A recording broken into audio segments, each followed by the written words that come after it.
first of sorts for the engineering and construction industry. Larsen and Tourbo Chairman S N Subrahmanyan has introduced a one-day menstrual leave facility every month for the company's women staff. Now, this is set to benefit around 5,000 women at its headquarters, which represents 9% of the total workforce. The announcement was made by Subrahmanyan during an event marking International Women's Day. The menstrual leave provision is a pioneering step, remember, for a progressive workplace policy in the industry that L&T operates in. And interestingly, it follows his earlier contentious statement that all of us know, suggesting a 90-hour work week for employees, while also expressing that his disappointment about the inability to implement working on Sundays. Shrishti Adkare, my colleague, joins me for more. Shrishti, a very good morning to you. Given the fact that what we put into perspective, his earlier comments did not go down too well.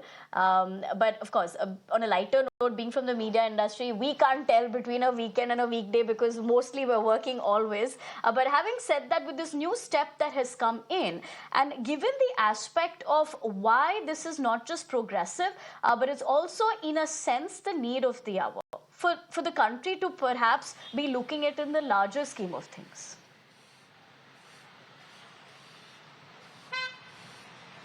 Well, of course, it's a big move from the chairman of L&T, considering the fact that they are now giving one-day leave per month for menstrual cycles, and that is really important. And as you rightly mentioned, this is need of an hour.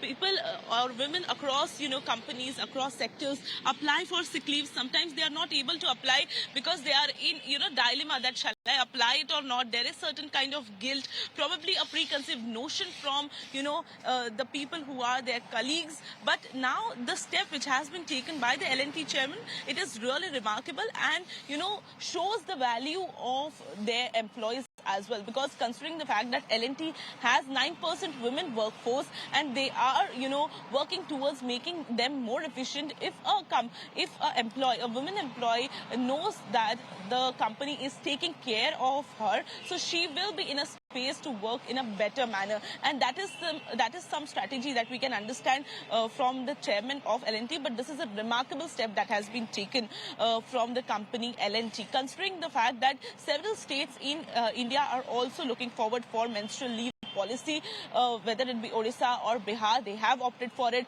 There is no such policy at national level, but of course, as you rightly mentioned, it is a need of an hour, because now women are almost equal in all sectors. They are working 12 hours, 8 hours, 9 hours a day on field, in offices, in every sector around the clock. And when there are periods for 3 to 4 days and they suffer through that particular pain, there is a need of menstrual leave, and that is something which now L&T chairman has taken up. They have announced this particular thing on the occasion of Women's Day, and they are celebrating it. Truly is what we can understand. All right, Shrishti, I appreciate you putting that into context for us, also telling the timing of it. You're absolutely right. Tomorrow is International Women's Day. Perhaps in the purview of that, will that open doors for many more companies to, look at it? Only time is going to tell. But Shrishti, thank you for joining us this morning. In fact, we also leave the conversation at that, because that's all I have for you on this edition of the Morning News. Thank you very much for watching.